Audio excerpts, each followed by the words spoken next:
Dans sa belle et grande maison, l'oncle l'avarice avait de multiples trésors, parmi lesquels on comptait un beau pyjama doré, un magnifique vase sculpté, des lunettes argentées, des souliers brodés, un délicieux baba au chocolat et bien évidemment une montagne de pièces d'or. Mais il était terriblement avare, et, comme tous les avares, il ne connaissait pas le repos. Il avait toujours peur qu'on lui vole ses trésors. Sans cesse tracassé, il tournait en rond dans sa belle maison. Oh, il lui fallait trouver une solution. Bien, je vais, vous allez voir, je vais mettre le trésor dans un petit coffre et je vais le fermer à clé. Et il le ferme à clé. Alors lui tranquille.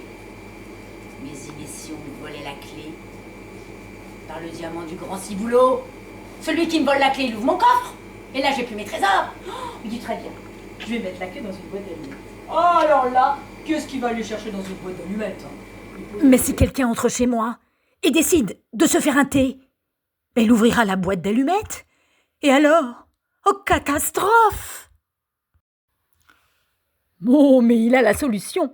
Il va mettre la boîte d'allumettes dans un petit papier. Dans un papier. Là, il y a un papier comme ça, ils vont croire que c'est une poubelle. Mais si quelqu'un pense que c'est une poubelle, vient faire le ménage chez moi, qui prend le papier pour le jeter, qui se rend compte qu'il y a une boîte d'allumettes, qui l'ouvre et qui voit une clé. Ah non, c'est pas possible. Oh, je sais. Je vais le mettre dans une vieille chaussette puante. Comme ça, personne n'ira me la prendre. Alors ça fait donc une clé dans une boîte d'allumettes, dans un petit papier, dans une chaussette puante. Oh, dis là, c'est bien. Mais si quelqu'un vient chez moi, trouve la chaussette puante, veut me la laver, sort ce qu'il y a dedans, voit le papier, veut le jeter, trouve la boîte d'allumettes, l'ouvre pour cuisiner, il va trouver ma clé. Non, alors je vais le mettre dans une boîte en carton. Puis alors, vous voyez, sur la boîte en carton, il y avait un petit ange, donc là, je suis protégée. Il est content. Mais elle est belle, cette boîte. Si quelqu'un a envie de me piquer cette jolie boîte, parce qu'elle est très jolie, vous êtes d'accord avec moi? Oui. Ben voilà, il y a quelqu'un qui va venir, il va me piquer ma boîte, il va ouvrir, il va ouvrir une chaussette, il va dire, oh, je vais la mettre à laver, il va ouvrir le papier, je vais le jeter, il va voir la boîte d'allumettes, oh, je vais me faire un thé, il va trouver ma clé. Oh, c'est pas possible, c'est pas possible. Alors il descend à la cave, et là, il voit une valise. Voilà, alors il va le mettre dans sa valise, et alors là, il se dit maintenant, quand même, hein, qu'est-ce qu'il va aller prendre? Ma valise. Voilà. Oh là, il est tranquille. Il la remet sous l'escalier, comme ça. Et il retourne s'asseoir tranquillou. Là, il regarde un petit peu la télévision. Et alors, à la télévision, il y a une histoire d'un homme qui se balade avec des valises.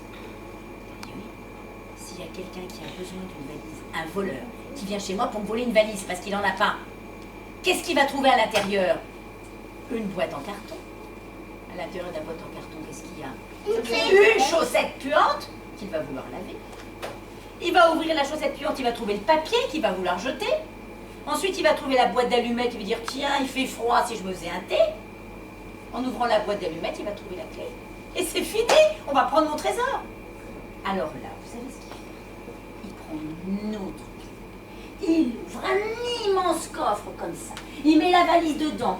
Il le ferme à clé. Et vous savez ce qu'il fait? Il prend la clé. Et alors, en bas de chez lui, là, il y a une rivière. Il jette la clé dans la rivière. Donc là, la clé, on est d'accord? Et dans la rivière. Et là, il est tranquille. Ah bah là, comment voulez-vous qu'on fasse? Même si quelqu'un trouve le coffre, il ne peut pas l'ouvrir. Il est tranquille. Mais voilà, c'est l'heure du repas, il commence à avoir faim. Oh, je vais me faire mon petit baba au rhum, tiens. Il arrive à la cuisine, mais il n'y est plus le baba au rhum, il est où le baba au rhum? Le baba au chocolat. Ben, il est dans le coffre.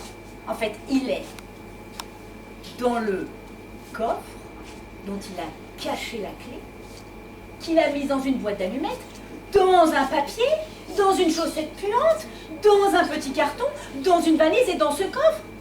Mais ce coffre, il n'a plus la clé, il l'a jeté. Alors voilà, voilà l'oncle l'avarice, il n'aura plus jamais son pyjama doré, il n'aura plus jamais son beau vase sculpté. Et son baba au rhum, eh ben, je peux vous dire, il n'est pas prêt de le manger. Alors vous voyez, il ne faut pas être trop avare. Quand on est trop avare, en fait, un jour, on se retrouve avec plus rien. Alors si un jour, vous n'avez pas trop envie de prêter quelque chose, vous penserez à l'oncle l'avarice.